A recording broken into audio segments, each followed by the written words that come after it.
Well, g'day everyone. Welcome to week 5 of HSC3201 Advanced Training Principles and Exercise Prescription. Welcome on to our webinar today. Today we're just going to continue on from what we discussed last week, specifically looking more at measuring and interpreting tests that we're going to apply. Okay, hopefully going well and you're not having any issues. Remember, if you wish to contact me at any time, send me an email or drop me a line. I'm happy to help you at any times. All right, we're going to sit there, go through. We'll have a quick look at this presentation for you. So here we go. We're looking at, again, administrating, scoring and interpreting the tests.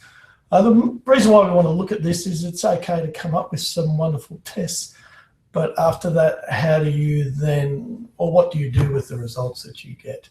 Do they reflect what you want, and what sort of feedback do you give your players, coaching staffs, and all the rest? Now, the purpose of tests is to design or monitor your training and the preparation of your athletes. So to do that, you need to ensure that you pick the most appropriate measure, that you administer it the appropriate way. More importantly, you evaluate, analyze, and interpret it correctly. One of the biggest issues we have in sports science is research comes out, people read the research and then apply their own concepts or their own thinking to it. And unfortunately, not always they've done this in a correct manner. So we want to make sure that when we analyze a result, we're interpreting and the information we're gaining from it is accurate. Now, we can have any sort of components and any sort of tests that we can, and it'll be sport specific and it'll be time specific, whether it be off season, pre-season, specific prep, in competition, peaking, tapering. As you look at it, and it's not a clear-cut answer, as from the local Olympics or the recent Olympics, you'll see that a lot of times they've spoken about whether or not their preparation was correct. And so it's a fine art, and unfortunately, quite often when we come to define whether or not we did it correctly, it's in competition. So that's one of the reasons why we will look at testing to make sure we are where we need to be. So we can look at strength and power and endurance through the skeletal muscular system. We can also look at whether or not it's aerobic capacity and anaerobic capacity, and then performance characteristics such as speed, agility, range of motion, and of course, balance and stability. And it's all going to be related to a particular athlete at a particular time. Simply put, muscular strength is how much force a muscle or a group can exert. And predominantly, we relate it to that one maximal effort, or 1 RM. But it's important that when we do that we maintain our proper form. 1 RM, more recent times, people have looked at 3 RM, 4 RM, 5 RM. It's a little bit safer that way, especially if you're not dealing with highly trained individuals, and we can make sure consistency of form whilst we do it.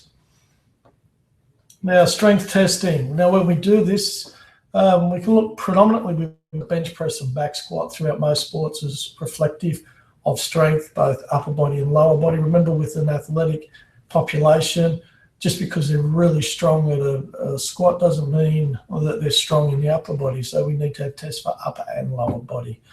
Now, when we do run a test, we'd look at doing a warm-up, sets of submaximal load, possibly starting at around 50% of the estimated 1 RM, and then we gradually increase weight before we hit to our 1 RM. You want to give 2 to 5 minutes, or 1 to 5 minutes here, but 2 to 5 minutes between sets. And that's about allowing of replenishment of our ATP. Now, muscular power, on the other hand, is the ability of muscular tissue to exert a high force while contracting at a high speed. So although you're trying to move the bar incredibly fast in strength, it's a relatively slow contraction in relation to power. So it's a very short duration. It's a maximal movement in speeds, very high power outputs, reflects force and velocity. Force being the amount of force applied, velocity, the speed in which it's applied. It's also anaerobic power tests. Now remember, you're moving a heavier body at the same speed requires a higher power output. So when it comes to this power testing, you come to most of our Olympic lifts. You can use the power clean, the snatch, the push jerk, vertical jump or counter movement jump, quite often used, and sprint tests. Specifically 10, 20 and 40 metre sprint distances are our predominant use for field sports. 10 metres will measure acceleration, 20 metres maximal velocity, and 40 metres is maximum speed. Now there are a couple of other tests that we can use. The Wingate test, which is a 30-second all-out cycle test, measures peak force, rate of force development, peak force output, fatigue index as well. Basic warm-up, 30-second test interval. Resistance applied is quickly applied and is proportional to body weight. And when we look at it, we're looking at, these are our main characteristics: peak power, average power, and fatigue index, which is your max power, your minimum power, and what the difference is. Of course, the smaller the difference, then we can sit there and go, they've got a stronger anaerobic capacity because they maintain that power output. But we also have to understand it's okay if someone has a very little fatigue index, not much difference between their maximum and their minimum, but if their maximum is relatively low compared to everyone else, then we go, okay, your fatigue index is good, but your peak power is poor. So we need to look at most constructs, not just looking at one thing. You go, okay, we want to make sure you can maintain your performance. That's great. But if your performance is below what it's needed, then it doesn't matter if we maintain it, is it? Our muscular endurance, again, this is more of an off-season test in most sports. And we're looking at certain muscles or muscle groups perform repeated contractions against sub-maximal resistance. We've got chin-ups, dip bars, push-ups. I guess the most common one that most of us would have been acquainted to throughout time is how many push-ups can you do in a minute? Now, the irony of this is quite often we talk about muscular contraction and maintaining tempo. And if that being the case, to maintain the best tempo for the muscle, particularly if we're looking at hypertrophy, is a 2x2 count, 2 second up, 2 second down. So in theory, the most you can do in a 60-second block would be 15. However, we forget about that. We just pump them out as fast as we can. So it is possible, and there's nothing wrong with it. Generally, I don't see its benefit in any field sport, which is more power-based. If you've got running or cycling, you're better off testing for running and cycling. Can you run 5Ks is a better indicator than whether you can do 1,000 bodyweight squats. But that's my personal opinion, and there's plenty out there that will go, oh, but it's good. Then we can have a look at our aerobic capacity. Now, this is predominantly measuring how much aerobic power you have, how far or what you can maintain as your maximum oxygen consumption. We refer to it as our VO2 max, of which most of you would have measured. Now, this little area down here is milliliters per kilo per minute. So that's milliliters of oxygen per kilo of body mass per minute. Most field sport athletes will register probably between 55 and 60. Especially once you get into middle distance and long distance runners, they're going to be above 70. I think I recall hearing the highest recorded was a cyclist on the Tour de France, a Spanish cyclist. Can't recall his name, and he recorded something of 94 milliliters per oxygen per kilo per minute. In other words, how much oxygen they're capable of using. So the more oxygen you're capable of using and delivering, then the greater the energy output that you can maintain. Aerobic tests, of course. We got field tests, 5K, 2.4, 1.2K. They're easy to administer, and it's quite simple. There's on your mark, get set, go. How long did it take you to run? You got the 2 shuttle type ones, which is our beep test or the multi-stage shuttle test, and the yo-yo test, which has been designed to be more specific to field sports, and also maximal aerobic speed test. So these are all tests, and you're going to pick probably what is the most beneficial for you and in measuring. I generally, when I use field sports is I prefer to use 1.2 or 2.4K run. One, they don't take an excessive period of time. Two, the people have to complete the distance. What I find with a lot of things such as yo-yo and beep tests, quite often people will drop out before they actually reach a total point of fatigue. So there is that domino effect. Once the short, fat guy fails, everyone else starts dropping out. So they're all problems. So again, it's going to depend on the motivation of the athletes to ensure that they're training. Now, our maximal aerobic speed test is all about looking at a warm-up for 20 minutes, and then we run 1.5 to 2K on an athletic track. And it's at 100% maximal effort. Now, 100% maximal effort is not 100% sprint. It is the 100% that they can maintain that they can cover 1.5 on 2Ks. So we look at the time in 60 seconds, 1,500 meters time in seconds, and that gives us our meters per second. Once we find out what their best time is, we can calculate what their maximal aerobic speed is, and then we can assess or plan their training with this, so that if they can run 90 meters per 10 seconds, then we know that if we're training them at that maximal aerobic, that we keep them on that pace. 90 meters in 10 seconds, probably a little bit too fast thinking of that. I think Usain Bolt runs about 110 meters in 10 seconds. So as you can see, yeah, so you look at that, how fast they're traveling per 60 seconds, and then we can adjust it. So if we're running at 20-second intervals, we know they can run this far in 60 seconds. So at a third, we'll get them to run a third of that with intervals to maintain that maximal aerobic speed. Here's an obvious one, that the maximal aerobic speed is at 5.8 meters per second. So if you look at it, Olympic sprinters in the 100 meters are running at 10 meters per second, thereabouts. So 5 meters per second, it's a brisk, but it's not an extremely fast pace. So if we want to assess them at 10 seconds, they should be running 71 meters if they're running at 140%. Whereas, as you can see, if they're at 100% and they're doing 10-second intervals, they should be covering 51 meters. Whereas if they're running at 90 seconds, and we can set their distance based on their time that they have. 15 seconds, and you may have 15 seconds on, 15 seconds off, and you require them to cover 107 meters. And it's a way of setting up our charts to get their endurance base and to build that aerobic base and that aerobic speed.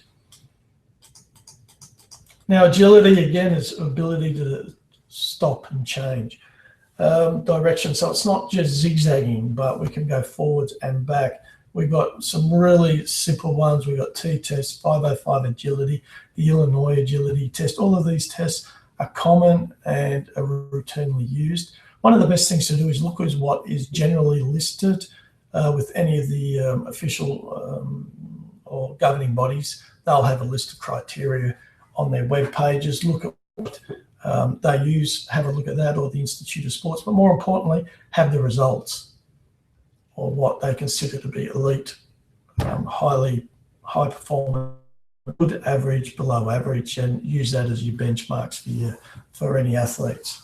And it's a case of looking at the sort of thing. I know the AFL have a particular agility test that is over 40 meters and it's a moving run.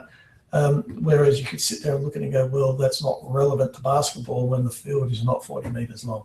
So making sure it reflects their movement characteristics in the game. So if you're looking at small court games such as netball and basketball, they'll have a lot of agility, a lot of changing direction. So whether you pick a figure eight or a hexagon drill, or even the 505 and the T-test. Well, actually, sorry, the 505, you look at that perhaps either of the rugby's, where they have to accelerate at a certain speed, such as in the defensive line, they have to stop and then they have to get back as well because they have to reset and reset. So that's probably more appropriate in those. So T-test, commonly used for cricket, where it involves moving in at pace to put pressure on the batsman and having to change direction while keeping your body face forward to collect the ball.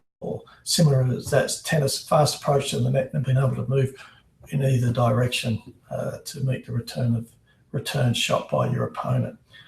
Speed, again, we can have a look at acceleration, maximum speed, speed endurance, split times. 10 metres, 40 metres, 100 metres. There. Now, again, we need to look at that. What is most suitable for your players? In most team sports, like in either of the rugbies, the maximum or the average speed length is only 20 metres, but you'll have the odd long one, and then outside of that, you'll have acceleration phases. So you need to examine whether or not their maximum speed is okay or whether it's their acceleration. To put it to you simply, if you watch Usain Bolt in 100 metres, you'll notice he's slow out of the blocks. Now he has issues with acceleration because his legs are so long. Whereas, say, Gatlin and the Canadian, De Vries, I think his name was, they're quite quick out of the blocks, so their acceleration is quite good. But their speed endurance and maximum speed is compromised in comparison to Usain Bolt. Hence why he ran over the top of them. So it's when you put them through a test, have a look. Their maximum speed's fine, but their acceleration is problematic. How can we correct that? They're good over their acceleration, so it's their speed endurance that gives them an impact, or the maximum velocity, because their 40 metres is a little bit slow. So you need to examine what is the cause and effect of the various testing. Now, the other thing is when you test, then you retest, you've got to look at what the conditions are. It's little point testing your players inside on a basketball court or netball court, and then the next time you do a repeat test on a grass surface. That's going to impact on their results. So you need to ensure that you replicate everything, that the athletes have the same time since their last game or their last physical exertion. If they played 3 days ago when you test them, the next time you test them, you need to have that 3-day break. Otherwise, there are too many variables that are impacting on their overall performance. So your warm-ups, generally your warm-ups, you want them to be identical if they're warming up for a particular test, so that we know that, yes, they've warmed up, and yes, it's not a change in the warm-up that's impacted on the results. Test whilst not under fatigue. So we'll do the test prior to training. Same equipment, same surface, wet, dry. If it's raining, if it's been, and not just on the day, but if it was heavily raining for the previous week, then that grass, and it's a grass field, it's going to be soft. As opposed to if you tested them earlier in the season when we'd come out of a hot summer, if it had been dry for 3 weeks and it was a hard surface, then they will be recording higher speed. So you need to be aware of that. Of course, you can test indoors, but not all the times you have your indoors. You just need to be aware of the impact that these conditions have. The time of the day you're testing 9 a.m. or 8 p.m. is the environment. Hot, dry, cold, wet, moist, all will impact on performance and your protocols. You want to make sure your protocols are pretty much the same and identical. If you meet these, then you can assess performance changes in these tests. If they're the same, then you can sit there and go, well, we tested them 6 weeks ago, we've tested them today, the scores have improved, therefore the training has been reflective of that. If performances have not improved or have decreased, then you examine, are they overtraining, are they fatiguing, or are we not training enough? And this is where your interpretation has to come. You have to be able to apply or adapt whether or not the changes are a result of what factors. It's where your knowledge of the physiological, biomechanical and psychological impacts of training and testing and competing will aid you in defining it. So with testing, the one thing is you need to be accurate in your record taking. You have to be able to ensure that if people have achieved a particular result, that you explain to them what that result means, how it's reflective of their performance, what they then need to do afterwards.